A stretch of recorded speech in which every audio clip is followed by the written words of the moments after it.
بسم اللہ الرحمن الرحیم۔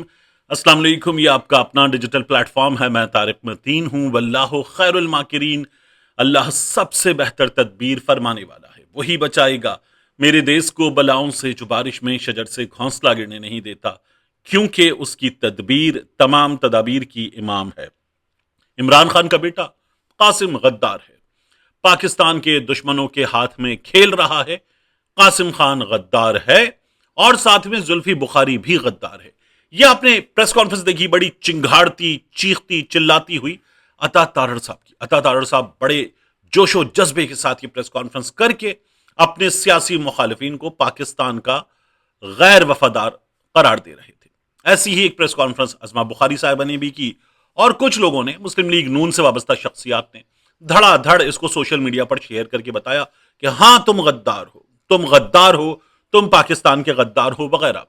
ساتھ میں نائک آف پر پاکستان آئے عمران خان کے بیٹے، اور پاکستان آ کر ہم ویلکم کرتے ہیں عمران خان سے ملاقات کرنے، یہ انہوں نے دوبارہ بھی گفتگو کی۔ اب جو قاسم خان نے کہا، پاکستان تحریک انصاف کا رد عمل میں ابھی آپ کے سامنے رکھ دیتا ہوں، لیکن قاسم نے کیا کہا، انہوں نے جو کہا، ممکن ہے وہ اس قدر برٹش ایکسنٹ میں نوجوان انگلش بولتا ہے کہ ہم جیسوں کی سمجھ میں نہیں آتی۔ مجھے نہیں آتی تو عطا تارڑ صاحب کو بھی ممکن ہے نہ آتی ہو، لیکن اپنے پاکستانی انداز میں قاسم نے کیا کہا، اس نے ٹویٹر پہ پھر دوبارہ بتایا، وہ میں بتا دیتا ہوں۔ قاسم کہتا ہے، today I had the honor of speaking to the 47 countries that comprise the UN Human Rights Council, urging the immediate release of my father Imran Khan and all Pakistan's political prisoners. Along with this, I want to be very clear. I want to be very clear, like my father, جیسا میرے والد چاہتے ہیں۔ I fully support maintaining GSP plus. I fully support maintaining GSP plus, as the people of Pakistan should never be punished for the action of its leaders. تو پاکستان کے حکمران جو کر رہے ہیں اس کی سزا پاکستان کے لوگوں کو نہیں ملنی چاہیے، اور پاکستان کا GSP پلس اسٹیٹس، جس کی وجہ سے یورپی یونین کی منڈیوں میں پاکستان کو اس کی مصنوعات کو ایک ترجیحی رسائی حاصل ہے، تو وہ برقرار رہنا چاہیے۔ صرف اتنا نہیں، زلفی بخاری نے جو خطاب کیا، اس خطاب میں زلفی بخاری نے یہ کہا کہ اس میں اضافہ ہونا چاہیے، نہ صرف یہ کہ یہ برقرار رہنا چاہیے، یہ پاکستان کے لیے، پاکستان کی اکانومی کے لیے ضروری ہے، بلکہ زلفی بخاری نے یہ کہا کہ اس میں اضافہ ہونا چاہیے۔ تو یہ پاکستان کا، عمران خان کا وہاں پر مقدمہ اپنی طرف سے پیش کرنے والے لوگوں کا کہنا تھا۔ حکومت کہہ رہی ہے یہ غدار ہیں، یہ پاکستان کی اکانومی کے دشمن ہیں، کیونکہ ان لوگوں نے GSP پلس اسٹیٹس کے خلاف بات کی ہے، اور یورپی منڈیوں میں پاکستان جو زر مبادلہ کماتا ہے ٹیکسٹائل مصنوعات بھیج کر، تو پیسے بھی کماتا ہے۔ پاکستان کے اس کام سے وہاں پر لوگوں کو روزگار بھی میسر ہے، تو یہ اس کے خلاف بات کر کے غداری کر رہے ہیں پاکستان سے۔ تو یہ دونوں غدار ہیں۔ ساتھ میں وہ جو عارف اجاکیہ ہے، اس سے ملاقات کی تصویریں، ایک اینگل، دوسرا اینگل، اس کی ویڈیو پلے کرنا۔ عطا تارڑ صاحب نے یہ بھی کیا کہ دیکھو یہ کراچی کا ہے، پھر یہ برطانیہ چلا گیا، پھر اس شخص نے وہاں جا کر اپنے ماتھے پہ تلک لگا لیا، خود کو ہندو اور ہندوستانی کہنے لگا، اس سے زلفی بخاری ملے ہیں، اور دیکھو زلفی بخاری سے کارڈ ایکسچینج کر رہے ہیں۔ ثابت ہوتا ہے کہ اس کو جانتے ہیں۔ آپ جو کہہ رہے ہیں کہ میں نہیں جانتا، اس سے میری سر راہ اتفاقاً ملاقات ہو گئی، کارڈ دینا ثابت کرتا ہے کہ اس کو جانتے ہیں۔ اس پر میں زیادہ حیران ہوں۔ یعنی آپ کیا کرتے ہیں؟ کوئی شخص جب آپ کو ملتا ہے اور آپ نہیں جانتے تو کارڈ دیا جاتا ہے۔ کیا آپ کارڈ ایسے شخص کو دیتے ہیں جس کو آپ جانتے ہیں، جس سے آپ کے تعلقات ہوں، جس کے بارے میں آپ کو پتا ہو، آپ کے موبائل میں اس کا نمبر ہو، آپ کو اس کا پورا ڈیٹا معلوم ہو، آپ کو اس کی تمام بایو ڈیٹا کے علاوہ تمام چیزیں معلوم ہو، اور آپ کہیں کہ لا جانی کارڈ دے؟ کارڈ تو انون آدمی سے لیا جاتا ہے۔ عطا تارڑ صاحب کہہ رہے ہیں کارڈ دینا، کارڈ ایکسچینج کرنا ثابت کرتا ہے کہ آپ اسے جانتے ہیں۔ تو یہ والی لاجک جو ہے، یہ بھی مسلم لیگ نون کے لوگ لا سکتے ہیں، جو عجیب و غریب بات کرتے ہیں، تو یہ بھی کر دیا انہوں نے۔ اب میں آپ کے سامنے رکھوں ہمارے ہاں کیا کیا ہوا ہے۔ ہمارے موجودہ گورنر سندھ جو نہال ہاشمی صاحب ہیں، نہال ہاشمی صاحب نے جس طرح کی باتیں کی ہیں، ان کو اگر آپ سنیں، میاں نواز شریف کو سنیں، پرویز رشید صاحب کو سنیں، دیگر لوگوں کو مسلم لیگ نون کے آپ سنیں، تو آپ کو اندازہ ہوتا ہے یہ جو غداری کے فتوے بانٹنے والے ہیں نا آج کل، یہ کیا کیا کمال دکھا چکے ہیں. نہال ہاشمی صاحب گورنر سندھ بن گئے، اور ظاہر ہے کہ پاکستان میں یہ گورنر سندھ بننے سے پہلے کلیئرنس کا ایک عمل ہوتا ہے. نسرین جلیل صاحبہ کیوں نہیں بنی تھی؟ نسرین جلیل صاحبہ کیوں نہیں بنی تھی؟ تو نہال ہاشمی صاحب کیا کہتے ہیں ذرا سنیے.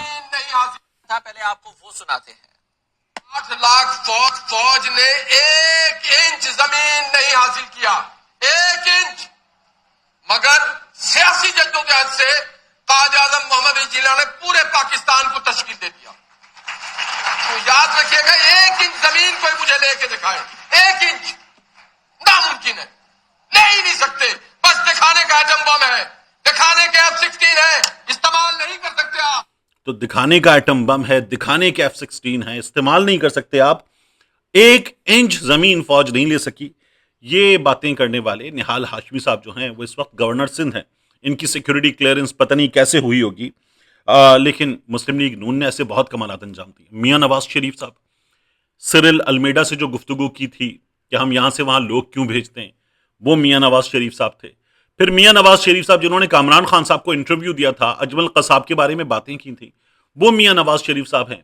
اور ہم ان کو ٹینک اور طیارے لے کر دیتے ہیں یا ہمارے لوگوں پر مارتے ہیں، یہ میاں نواز شریف صاحب کے کمالات ہیں. تو مسلم لیگ نون جو کر چکی ہے پاکستان کے معاملے میں، وہ تو کسی نے کیا ہی نہیں. یہ لوگ جو فتوے دے رہے ہیں، یعنی جو IMF کو لکھا گیا نا کہ PTI نے لکھ دیا کہ ان کو قرض مت دو، یہ لکھ دیا. آپ دیکھیے کہ جب ہمیں FATF میں گرے لسٹ سے نکالنے کی ایفرٹس ہو رہی تھیں اور حماد اظہر ان کے ساتھ مل کر فوج کا ایک حصہ یہ کام کر رہا تھا، تو اسمبلی سے اٹھ کر جا کر اس کو ووٹ نہ دینا، قانون بنانے میں رکاوٹ بننا، یہ کس نے کیا تھا؟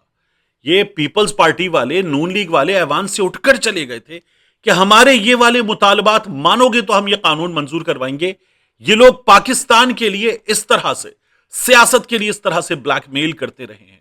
اور اب آپ ان کی باتیں سنیں تو یہ غداری کے فتوے بانٹنے والے لوگ بنے ہوئے. ہمارے یہاں صحافی، بہت بڑی تعداد میں صحافی آج یہ باتیں کر رہے ہیں. ایک وہ اور ہے، عجیب و غریب سی چیز ہے، جو کہتا ہے کہ اس نے لمس سے شاید کوئی LLB کیا ہے، کوئی اس نے MAB کر رکھا ہے، اور پھر وہ جا کر برطانیہ سے بھی کوئی ڈگری لے کر آیا ہے. وہ کامیڈی بھی کرتا ہے اور وہ صحافت بھی کرتا ہے اور وہ اسٹینڈ اپ کامیڈین بھی ہے. وہ یہ کہہ رہا ہے کہ نہیں جی، قاسم نے یہ بات کی ہے. مطلب قاسم کی گفتگو میں نہیں ہے، قاسم کے ٹویٹ میں ایمفیسس ہے کہ GSP برقرار رہنا چاہیے. اور اس کے علاوہ صحافی، ہمارے بہت بڑی تعداد میں صحافی بھی یہ کام کر رہے ہیں. یہ پچھلے کچھ عرصے میں چابی والے کھلونے بنے صحافی ہمارے. ان صحافیوں میں سے بہت سو نے، جب محمد بن سلمان پاکستان آ رہا تھا نا، تو ان لوگوں نے جمال قاشقجی کی تصویریں لگا کر کہا تھا یہ قاتل ہے، یہ قاتل پاکستان آ رہا ہے، اگر یہ آ کر پاکستان سرمایہ کاری کرے گا تو ہمیں اس قاتل کی سرمایہ کاری چاہیے. یہ ان لوگوں کے فتوے تھے. اور نون لیگ کے بہت سے لوگ ان صحافیوں کے پیچھے کھڑے ہوتے کہ ہاں ٹھیک کر رہے ہو.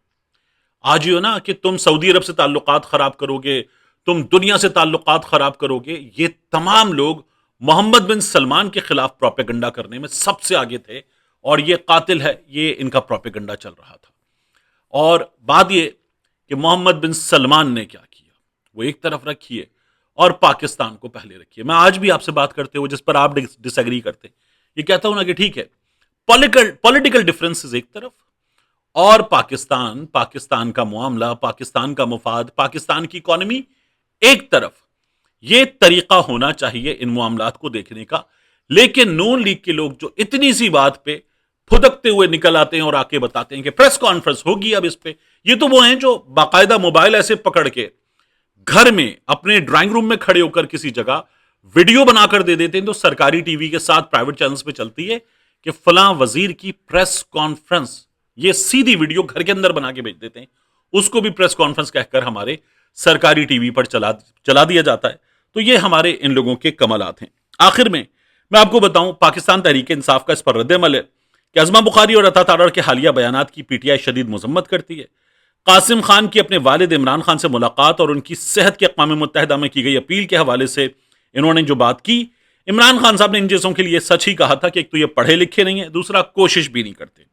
ان دونوں سمیت جس کو بھی قاسم خان کا سادہ اور واضح انگریزی بیان سمجھنے میں دقت پیش آ رہی ہے، تو بہتر ہوگا کہ وہ اس کا اردو میں ترجمہ کروا لیں، شاید تب انہیں اصل بیان سمجھ میں آ سکے. اس حکومت اور اس کے حواریوں کو ایک بیٹے کے بنیادی انسانی حقوق کا مذاق اڑانے اور اس پر جھوٹا بیانیہ گھڑنے پر شرم آنی چاہیے.